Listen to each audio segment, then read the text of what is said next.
ಎಲ್ಲ ಮಿತ್ರರಿಗೂ ನಮಸ್ಕಾರಗಳನ್ನು ತಿಳಿಸುತ್ತಾ ರಾಜ್ಯಾದ್ಯಂತ ಈ ಬಾರಿ ರೈತ ಬೆಳೆದಂಥ ಮೆಕ್ಕೆಜೋಳದ ವಿಚಾರವಾಗಿ ಹೋರಾಟಗಳನ್ನು ನಡೆದದ್ದನ್ನು ನೀವೆಲ್ಲ ಗಮನಿಸ್ತಾ ಇದ್ದೀರಿ.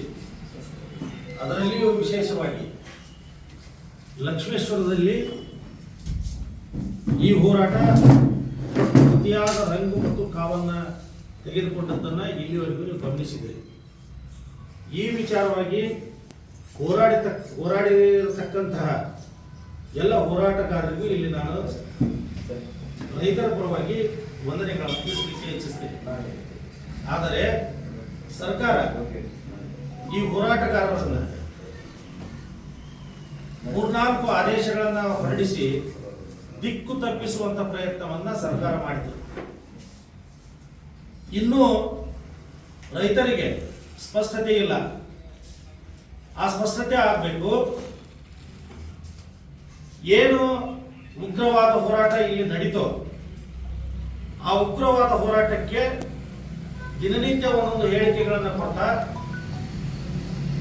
ಏನು ದಾರಿ ತಪ್ಪಿಸಿದ ಸರ್ಕಾರ 29ನೇ ತಾರೀಕು ಒಂದು ಆದೇಶವನ್ನು ಹೊರಡಿಸಿತು ಮತ್ತು 1ನೇ ತಾರೀಕು ಒಂದು ಆದೇಶವನ್ನು ಹೊರಡಿಸಿತು ಮತ್ತು ಈಗ 1ನೇ ತಾರೀಕಿನ ನಂತರ ಒಂದು ಆದೇಶ ಹೊರಡಿಸಿತು. ಈ 3 ಆದೇಶಗಳು 3 ತರನಾದ ಆದೇಶಗಳಾಗಿವೆ. ಮತ್ತು ಈಗ ಪ್ರಸ್ತುತ ನಡೆದಂಥದ್ದು DAPMS ಮತ್ತು KMF ನಲ್ಲಿ KMF ನವರು 20 ಕ್ವಿಂಟಲ್ ತಗೊಳ್ತೀನಿ ಅಂತಾರ, DAPMS ನವರು ಅಂದ್ರೆ ಸರ್ಕಾರ 20 ಕ್ವಿಂಟಲ್ ತಗೊಳ್ಳುವಂತ ಒಂದು ವಿಚಾರವನ್ನು ನಾವು ಗಮನಿಸಿದ್ದೀವಿ. ಆ ತಗೊಳ್ತಕ್ಕಂಥ ಮಾನದಂಡಗಳು ಸ್ವಲ್ಪ ಬದಲಾವಣೆ ಆಗಬೇಕು. ಈ 20 ಕ್ವಿಂಟಲ್ ಇದ್ದದ್ದು 100 ಕ್ವಿಂಟಲ್ ಆಗಬೇಕು ಒಬ್ಬ ರೈತನಿಂದ.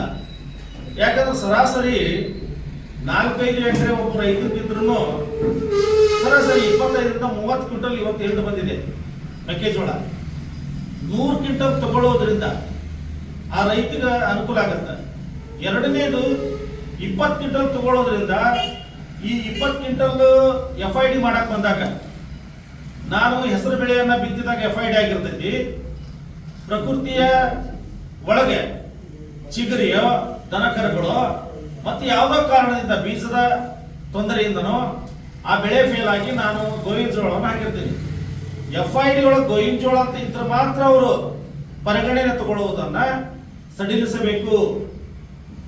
ಆ ರೈತ ತಂದಂತ ಉತ್ತಾರದಲ್ಲಿ FID ಇಲ್ಲದಿದ್ರು ಅದನ್ನು ಪರಿಗಣಿಸಿ ಅದನ್ನ ಅವನು ತಂದಂತ ಮೆಕ್ಕೆಜೋಳವನ್ನು ತಗೊಳ್ಳುವಂತ ವ್ಯವಸ್ಥೆ ಆಗಬೇಕು ಅಂತ ಇಲ್ಲಿ ನಾನು ಸರ್ಕಾರವನ್ನ ಒತ್ತಾಯ ಮಾಡ್ತಾ ಇದ್ದೇನೆ.